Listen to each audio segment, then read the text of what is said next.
चलो पार्ट 3 में क्या है? आर्टिकल कहाँ से कहाँ तक? मौलिक अधिकार क्यों? नाम मौलिक अधिकार क्यों रखा? ये सिर्फ इंडियन मतलब फंडामेंटल राइट्स ही नाम क्यों रखा गया? Complete development. कंप्लीट डेवलपमेंट मतलब भौतिक, नैतिक, आध्यात्मिक, धार्मिक, सामाजिक, आर्थिक, राजनैतिक, है ना? जो भी डेवलपमेंट हो सकते हैं वो सारे कहाँ इंक्लूड करने की कोशिश की गई है? पार्ट 3 में। इसलिए नाम क्या रखा है इसका? मौलिक अधिकार। मौलिक अधिकार कहाँ से इंस्पायर है? कहाँ से लिया हमने? अमेरिका से, यूएसए। यूएसए में किस नाम से है? Bill of rights. ठीक। पार्ट 3 को ही क्या बोला जाता है? क्या? Magna carta of India. Magna carta of India क्यों?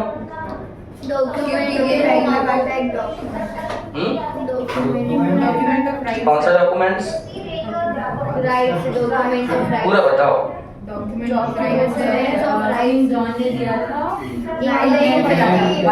चलो बताओ। बात कब की? कहाँ की? कहाँ की? राजा कौन? राजा कौन? किंग जॉन ने सबसे पहले अपने यहाँ नागरिकों को क्या दिए थे? राइट्स, अधिकार। अधिकारों का जो क्या था? घोषणा पत्र था। घोषणा पत्र मतलब जो डॉक्यूमेंट्स था। इस डॉक्यूमेंट्स का नाम क्या था? Magna carta. मतलब विश्व में सबसे पहले अधिकारों की जहां बात हुई है वो देश कौन सा है? इंग्लैंड। डॉक्यूमेंट्स कौन सा है? Magna carta. उनके अधिकार वहां, भारत के अधिकार यहाँ। इसलिए पार्ट 3 को क्या बोलते हैं? Magna carta of India. यहीं तक पहुंचे थे? चलो हेडिंग क्या डालिए आगे? Features of fundamental rights. मौलिक अधिकारों की विशेषताएं। बताओ एक आध दो विशेषताएं तुम।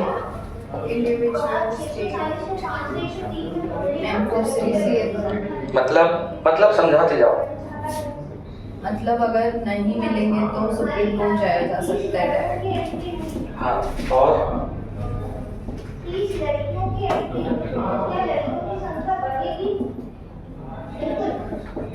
सबसे पहले ये क्या है? व्यक्तिगत है। व्यक्तिगत है मतलब इंडिविजुअल। क्या मतलब हुआ इसका? मौलिक अधिकार तुम्हारे भी, मौलिक अधिकार मेरे भी। भारत के हर नागरिक को, हर सिटीजन को व्यक्तिगत रूप से क्या मिलते हैं? मौलिक अधिकार। बोलने का अधिकार तुम्हें भी है, बोलने का अधिकार मुझे भी है। ठीक। राइट टू एजुकेशन तुम्हें भी, राइट टू एजुकेशन मुझे भी। हर एक व्यक्ति के अपने क्या है? Individual rights. ये हम इसलिए पढ़ते हैं क्योंकि इसका अगला पार्ट है क्या? DPSP, directive principle of state policy. वो सोसाइटी की बात करते हैं, समाज की। और फंडामेंटल राइट्स किसकी बात करते हैं? इंडिविजुअल की, है ना? व्यक्तिगत, पर्सनल। हर एक व्यक्ति के क्या होंगे? मौलिक अधिकार। मौलिक अधिकार तुम्हें किसके अगेंस्ट मिलते हैं? क्यों? किसके विरुद्ध मिलते हैं? राज्य। ऐसा क्यों? राज्य के विरुद्ध क्यों?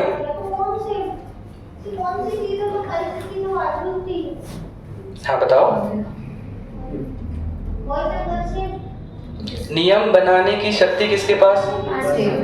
राज्य के पास। नियम कौन बनाएगा?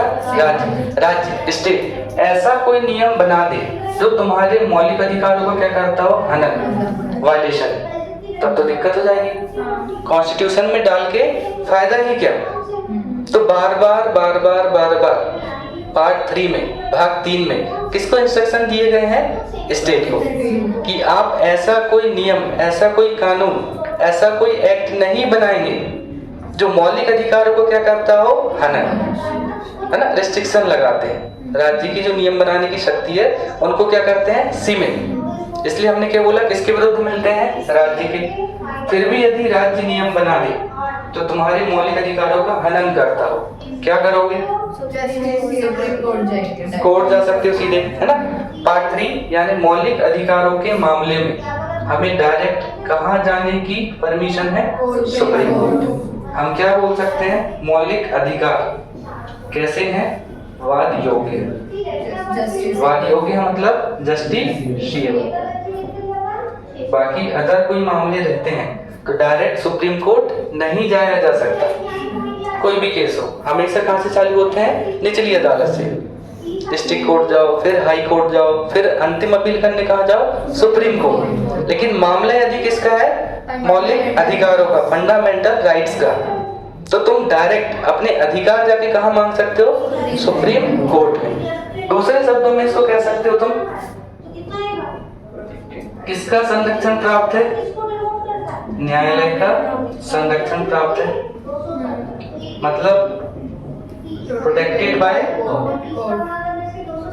यदि तुम्हारे मौलिक अधिकारों का हनन होता है, वायलेशन होता है, राज्य ऐसा कोई नियम बनाता है जिससे तुम्हारे फंडामेंटल राइट्स क्या हो, वायलेट, तो तुम्हें तुम्हारे अधिकार वापस कौन दिला के देगा, सुप्रीम कोर्ट। ठीक, तो प्रोटेक्ट कौन कर रहा है, कोर्ट। और तुम्हारे मौलिक अधिकारों की, फंडामेंटल राइट्स की गारंटी कौन दे रहा है, supreme court. Constitution of India, Bharat का संविधान। कौन तुम्हें सुप्रीम कोर्ट जाने की परमिशन दे रहा है, कॉन्स्टिट्यूशन।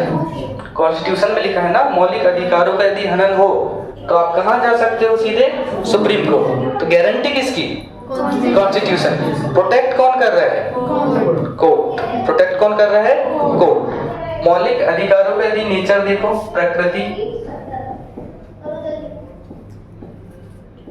कैसी होगी, दोनों मतलब नेगेटिव या पॉजिटिव। क्यों भाई ऐसा, नेगेटिव स्टेट के लिए। क्यों, क्योंकि राज्य की नियम बनाने की शक्ति को क्या करते हैं, लिमिटेड, सीमित। नेगेटिव फॉर स्टेट, कि राज्य ऐसा कोई नियम नहीं बनाएगा जो फंडामेंटल राइट्स का क्या करता हो, वायलेशन। और ये बात अच्छी किसके लिए, हमारे लिए। हम कौन, सिटीजन ऑफ इंडिया। पॉजिटिव किसके लिए, फॉर सिटीजन, नागरिकों के लिए क्या है, पॉजिटिव। पॉजिटिव या नेगेटिव, दो में से कोई एक चूज करना हो, तब तुम क्या चूज करोगे, नेगेटिव, है ना। क्योंकि पार्ट 3 में किसको इंस्ट्रक्शन दिए गए हैं, स्टेट। किसको रोका गया है नियम बनाने से, राज्य। और सिटीजन देख के पूछता है तो आंसर क्या होगा, पॉजिटिव। ठीक, इतना समझ आया, आगे चले। मौलिक अधिकार स्थायी नहीं है, नॉन परमानेंट। क्यों स्थायी क्यों नहीं है, इमरजेंसी में सस्पेंड हो सकते हैं। और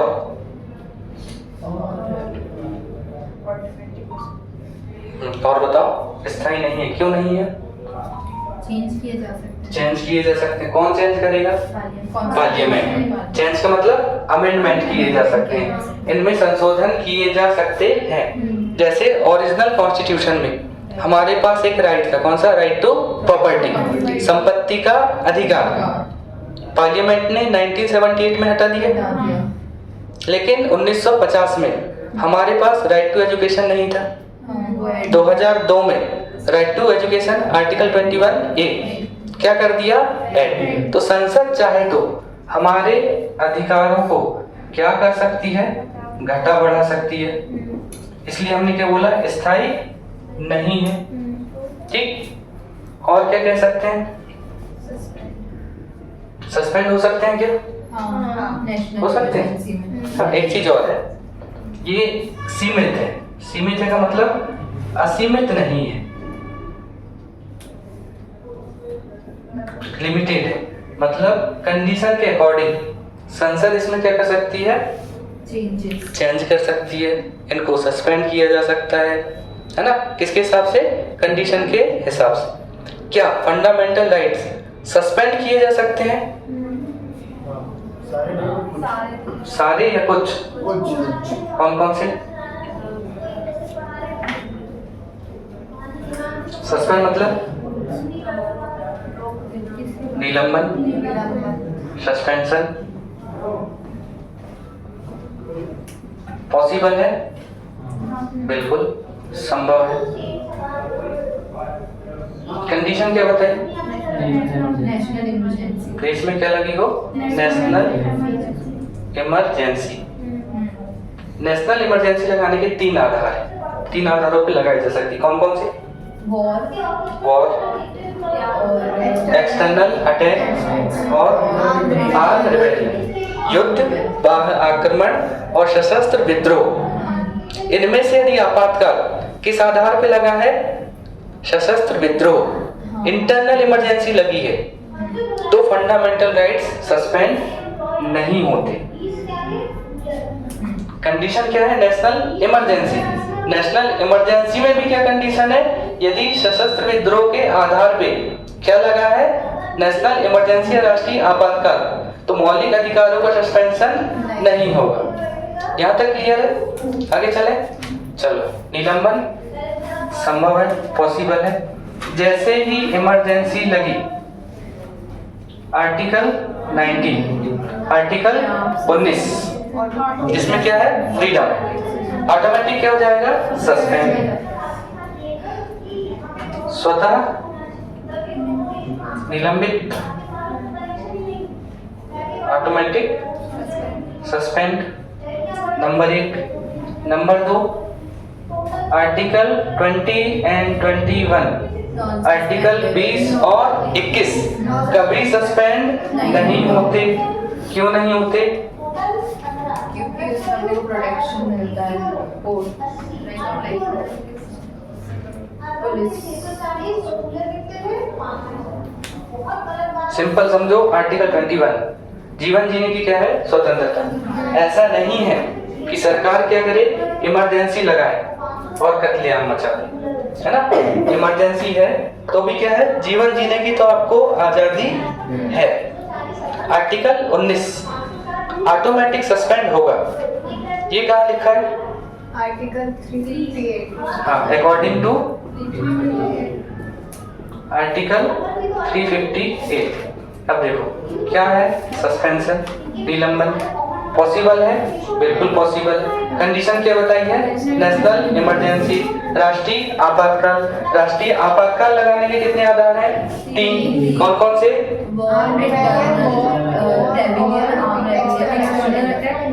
किनके आधार पे सस्पेंड नहीं होंगे? Armed rebellion. जब सशस्त्र विद्रोह होगा तो मौलिक अधिकार सस्पेंड नहीं किए जा सकते। जैसे ही इमरजेंसी लगी, आर्टिकल 358, आर्टिकल 358 क्या कहता है? आर्टिकल 19 क्या हो जाएगा? Automatic suspend. कौन से 2 कभी सस्पेंड नहीं होंगे? 20 और 21। बाकी यदि सस्पेंड करना है तो कौन सस्पेंड करेगा? By president. कौन सस्पेंड कर सकता है? राष्ट्रपति। ये कहाँ लिखा है? Article 359, according to 359। बाकी सारे मौलिक अधिकारों को सस्पेंड करने का अधिकार किसके पास है? प्रेसिडेंट। कहीं ना कहीं राष्ट्रपति क्या निकालेगा? कोई ना कोई आदेश। ठीक, इमरजेंसी खत्म हुई, ऑटोमेटिक कौन गया था? ऑटोमेटिक कौन गया था? 19। ऑटोमेटिक कौन मिल जाएगा? 19। ऑटोमेटिक कौन गया था? 19। 19 ऑटोमेटिक वापस कौन मिल जाएगा? 19। बाकी सारे सस्पेंड किसने किए थे? प्रेसिडेंट ने। लौटाएगा भी कौन? प्रेसिडेंट। कहीं ना कहीं राष्ट्रपति क्या करेगा? अपने उस आदेश को वापस लेगा। ये क्या है? फीचर ऑफ फंडामेंटल राइट्स, मौलिक अधिकारों की विशेषता है। क्या क्या विशेषता है? बोलो पहली, जोर से बोलो। क्या है? क्या है? किसके अगेंस्ट मिलते हैं? किसके अगेंस्ट मिलते हैं? कैसे हैं? कैसे हैं? कैसे हैं? क्या मतलब हुआ इसका? Protected by court. यदि आपके मौलिक अधिकारों का वायलेशन होगा तो आपको कहाँ जाने की परमिशन है? सीधे सुप्रीम कोर्ट। मतलब कौन प्रोटेक्ट कर रहा है? कोर्ट। न्यायालय का संरक्षण प्राप्त है, वाद योग्य है, न्यायोचित है, अलग अलग वर्ड यूज हो सकते हैं। क्लियर यहाँ तक? गारंटी कौन देता है? Constitution of India. नेचर कैसा? Negative for state, positive for next non permanent, स्थायी नहीं है। क्यों नहीं है? कौन घंटा बढ़ा सकता है? संसद इसमें अमेंडमेंट कर सकती है। सीमित है, असीमित नहीं है। कंडीशन के हिसाब से क्या किया जा सकता है? इसमें रिस्ट्रिक्शन, प्रतिबंध लगाया जा सकता है, चेंजेस किए जा सकते हैं। सस्पेंशन पॉसिबल है क्या? पॉसिबल है? कंडीशन बोलो, कंडीशन बोलो। नेशनल इमरजेंसी किन आधारों पे लगेगी? तो फंडामेंटल राइट्स का सस्पेंशन नहीं होगा, आर्म रिबेलियन। इंटरनल इमरजेंसी भी बोल सकते हैं, है ना। आंतरिक हलचल पहले था, अब क्या कर दिए हैं? सशस्त्र विद्रोह। देश के अंदर यदि क्या होगा? सशस्त्र विद्रोह होगा तो फंडामेंटल राइट सस्पेंड नहीं होंगे। ऑटोमेटिक कौन सा जाता है? जोर से बोलो, ऑटोमेटिक कौन सा? ऑटोमेटिक, ऑटोमेटिक कौन से दो कभी नहीं जाते? कौन से दो कभी नहीं जाते? किसका सस्पेंशन नहीं होता? ऑटोमेटिक सस्पेंड कौन होता है? बाकी सारे कौन सस्पेंड करता है? बाकी सारे कौन सस्पेंड करता है? कहाँ लिखा है? कहाँ लिखा है? कहाँ लिखा है? इतना सा तो है। हुआ है? बता दो। चलो बताओ। पहली विशेषता, दूसरी, तीसरी, next protected by court. Nature, suspension बताओ। सस्पेंड हो सकते हैं। Condition, national emergency. ऑटोमेटिक कौन सा सस्पेंड होगा? कौन से दो कभी सस्पेंड नहीं होते? बाकी कौन सस्पेंड करता है? कौन? प्रेसिडेंट। मौलिक अधिकार, फंडामेंटल राइट्स हैं कितने टोटल? 6। पक्का? या 7? पहले 7 थे, अब कितने हैं? 6। फंडामेंटल राइट्स कितने हैं? 6। बताओ पहला कौन सा? राइट टू इक्वलिटी, मतलब समता का अधिकार। लिखते भी जाना, समता या समानता का अधिकार। दूसरा राइट टू फ्रीडम, स्वतंत्रता का अधिकार। फिर नेक्स्ट, जोर से बोलो, नहीं आता? शोषण के विरुद्ध अधिकार।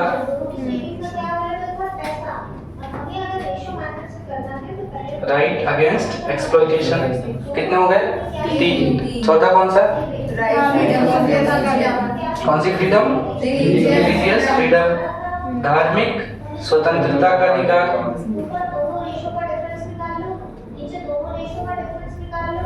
Next, educational and cultural rights, शिक्षा व संस्कृति का अधिकार।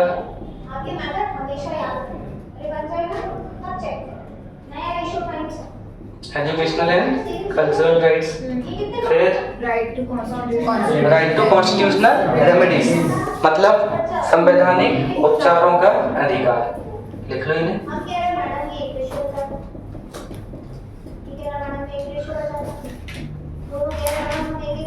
Right to constitutional remedies. कहीं ना कहीं ये कहाँ लिखे होंगे? आर्टिकल्स में, है ना। पार्ट 3 में कहाँ लिखे हैं? आर्टिकल में। राइट टू इक्वलिटी, समानता का अधिकार। कहाँ से कहाँ तक? आर्टिकल 14 से 18। फिर लिबर्टी वाला 19 से 22, 19 to 22। फिर अगेंस्ट एक्सप्लॉइटेशन, शोषण के विरुद्ध अधिकार,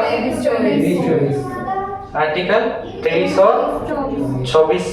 रिलीजियस फ्रीडम, धार्मिक स्वतंत्रता, आर्टिकल 25 to 28। शिक्षा व संस्कृति का 29 29 और 30। एजुकेशनल एंड कल्चरल राइट्स कहाँ पे है? 29 एंड 30। Constitutional remedies 32 article 32 32। क्यों 31 गोल हो गया क्या? 31 31 वो हट गया ना, हट गया, क्यों हट गया? Property right to property. Original constitution में, मूल संविधान में, मूल संविधान मतलब 26 जनवरी 1950 50 कितने थे राइट्स? 7। एक कौन सा दिया? राइट टू प्रॉपर्टी मतलब संपत्ति का अधिकार। देखो ध्यान से, राइट टू प्रॉपर्टी संपत्ति का अधिकार। Remove from part 3। पार्ट 3 मतलब फंडामेंटल राइट्स। कहाँ से निकाला गया है? मौलिक अधिकारों से। कब निकाला गया है? कोई ना कोई क्या हुआ होगा? Constitutional amendment by 44 amendment act कब आया था?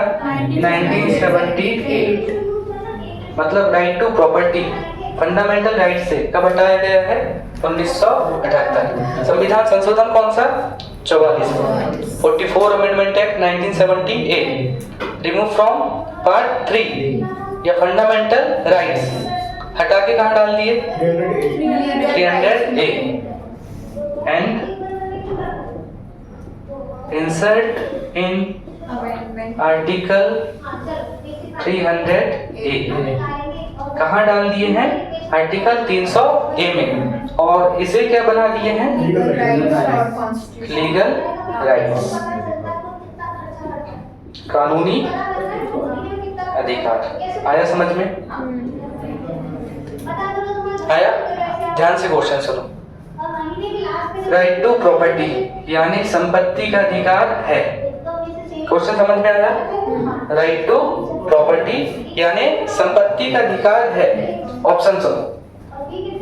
संवैधानिक अधिकार, कॉन्स्टिट्यूशनल राइट्स, ठीक।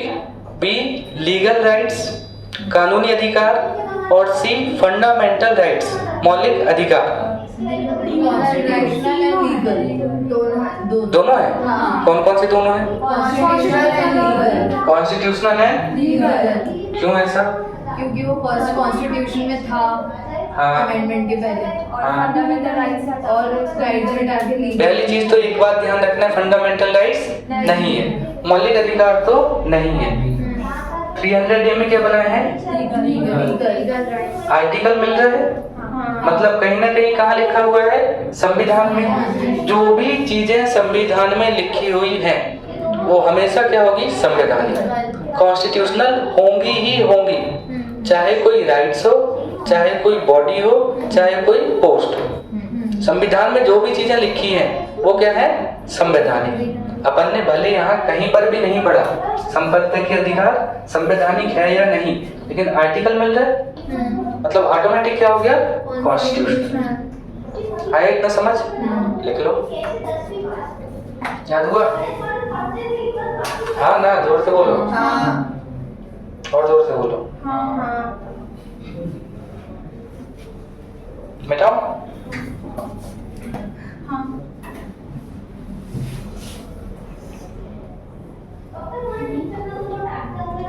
शेड्यूल 1 में क्या है?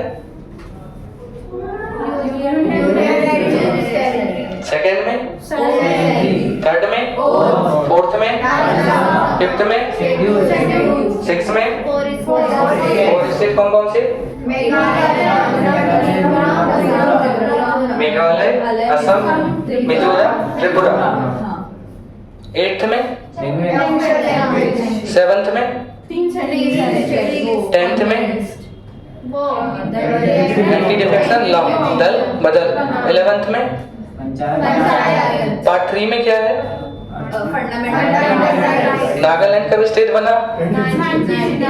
जोर से बोलो। गुजरात, गुजरात, गोवा, तेलंगाना। रेगुलेटिंग एक्ट कब आया? कब? एजुकेशन एजुकेशन के लिए 1 लाख रुपए। Charter act 1813। First viceroy of India Lord Canning. First governor general of Bengal Warren Hastings. पक्का? सोच लो फिर से। रूल ऑफ क्राउन कब चालू हुआ? ताज का शासन? ईस्ट इंडिया कंपनी का शासन कब खत्म? ईस्ट इंडिया कंपनी कब खत्म हुई? 1884। एक्ट कब आया था? 1873। बजट पे प्रश्न पूछने का अधिकार कब मिला? 1892। मोहल्ले मिंटो रिफॉर्म कब आया? Morley Minto. Montagu Chelmsford. Federal court की स्थापना कब हुई?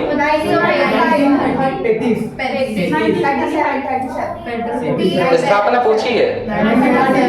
किस एक्ट में प्रोविजन था? 1935 में। बताओ। राइट टू इक्वलिटी किस आर्टिकल से किस आर्टिकल तक? राइट टू फ्रीडम शोषण के विरुद्ध। Religious freedom. Constitutional remedies. Educational and cultural rights. Fundamental rights कितने हैं? 6। राइट टू प्रॉपर्टी कब हटाया गया? कहाँ से हटाया गया? कहाँ डाला गया? आर्टिकल कौन सा?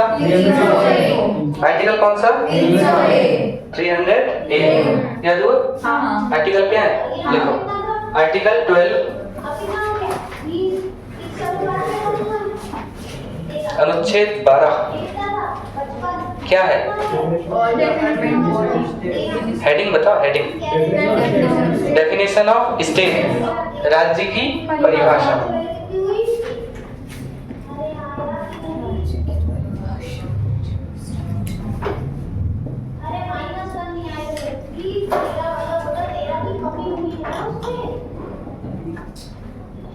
डेफिनेशन ऑफ स्टेट बताओ क्या है राज्य? बस सीधे बोलो। All government bodies. क्यों? ऑर्गेनाइजेशन जो भी है। तुम लोग मेरे शब्द रिपीट करते हो है ना? पढ़े होगे मुझसे। पूछा फटाक से क्या बोल दिए? All government bodies. राज्य क्या है? एक राज्य क्या कर सकता है? नियम बना सकता है। तो भारत में नियम कौन बनाता है? Parliament of India. कितने सदन? 2। कौन कौन से? लोकसभा और राज्यसभा। स्टेट में विधानसभा, विधान परिषद। ये तो लॉ मेकिंग क्या हो गई? बॉडी। मतलब राज्य क्या है? लोकसभा, राज्यसभा, विधानसभा, विधान परिषद। और आगे ध्यान से सुनो। गेल, भेल, सेल, बबरकुआ TI, Indore, collector, government college, government university, government school. जो भी नियम बनाने की पावर रखता है वो अकॉर्डिंग टू आर्टिकल 12 आर्टिकल 12 के अनुसार क्या होगा? राज्य। वन वर्ड क्या पकड़ के चलते हैं अपन? All government bodies. सारी सरकारी संस्थाएं 12 के तहत क्या है? राज्य। कलेक्टर हो सकता है क्या राज्य? बिल्कुल हो सकता है। कलेक्टर ने कोई आदेश निकाल दिए जो हमारे फंडामेंटल राइट्स का क्या करते हो? वायलेशन। तो स्टेट राज्य। महिंद्रा राज्य है या नहीं? क्यों? प्राइवेट है ना? महिंद्रा कोचिंग राज्य नहीं है। एक चीज और ध्यान रखो, सुप्रीम कोर्ट का डिसीजन है कि यदि कोई प्राइवेट बॉडी जो गवर्नमेंट नहीं है राज्य का काम कर रही है, राज्य के सौंपे हुए दायित्वों को पूरा कर रही है, तो वो क्या होगी? राज्य। मतलब पढ़ाने का काम किसका? राज्य का। राज्य की तरफ से पढ़ाने का दायित्व किसको सौंपा गया? कोचिंग को, तो कोचिंग क्या होगी? स्टेट। राज्य का यदि कोई काम कर रही है प्राइवेट बॉडी, तो आर्टिकल 12 के अनुसार क्या होगी? राज्य। क्लियर है? चलो नेक्स्ट आप आर्टिकल 13, आर्टिकल 13 क्या है? 13 में जीरो। कीवर्ड क्या है? जीरो। क्यों है कीवर्ड जीरो?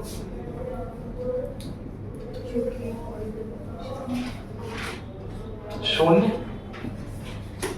या जीरो। देखो ध्यान से, आर्टिकल 13(1), आर्टिकल 13(2, बताओ 13(1) क्या कहता है? Any law violation or Supreme Court. कुछ नहीं। Law before 1950. 1950 मतलब 1950। सिंपल बोलो, 1950 के पहले की विधियां। इंग्लिश में क्या होगा? Law before 1950। 13(2) में बोलो 1950 के बाद की विधियां। Law after 1950। 1950 ही क्यों? क्योंकि 26 जनवरी 1950 को क्या हुआ था? हमारा संविधान लागू। इसलिए डेट क्या लेते हैं? 26 जनवरी 1950।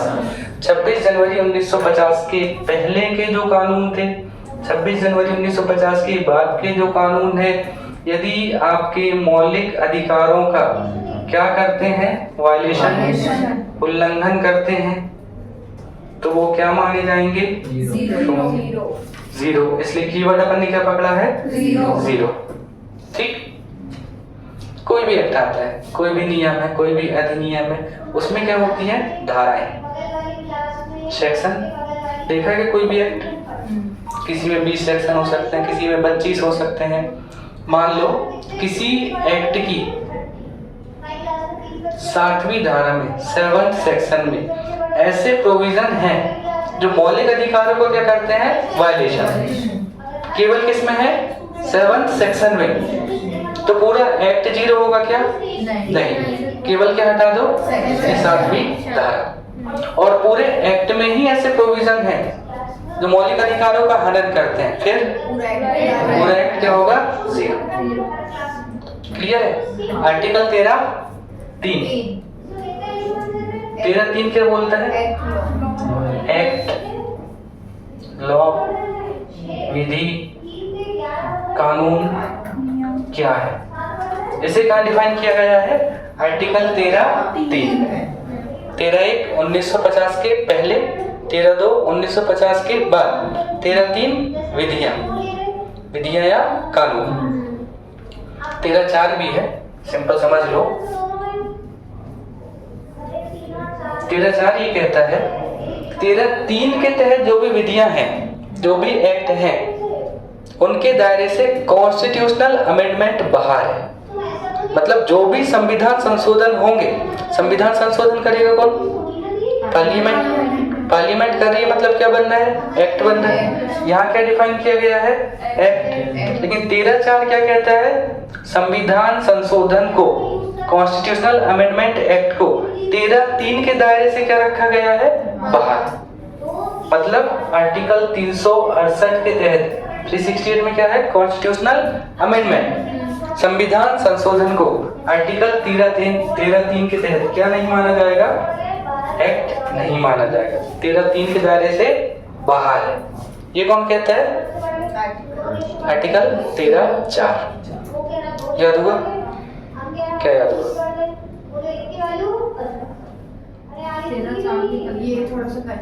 13(4) नहीं आ रहा? क्या नहीं आ रहा बताओ? एक बात बताओ, आर्टिकल 12 में क्या है? डेफिनेशन ऑफ स्टेट, राज्य की परिभाषा। नियम, कानून, एक्ट कौन बनाता है? राज्य। राज्य के अंतर्गत क्या आता है? संसद, पार्लियामेंट ऑफ इंडिया। संसद ने क्या करी? कॉन्स्टिट्यूशनल अमेंडमेंट एक्ट लेकर आए, संविधान संशोधन विधेयक या अधिनियम लेकर आई। ये भी एक प्रकार से क्या है? एक्ट है। लेकिन 13(4) ये बोलता है संविधान संशोधन जो है, क्या है? संविधान संशोधन जो है वो 13(3) के दायरे से क्या होंगे? बाहर होंगे। मतलब 13(3) के तहत कॉन्स्टिट्यूशनल अमेंडमेंट को क्या नहीं माना जाएगा? विधिया एक्ट नहीं माना जाएगा। कॉन्स्टिट्यूशनल अमेंडमेंट, संविधान संशोधन को 13(3) के तहत क्या नहीं माना जाता? विधि नहीं माना जाता। क्लियर?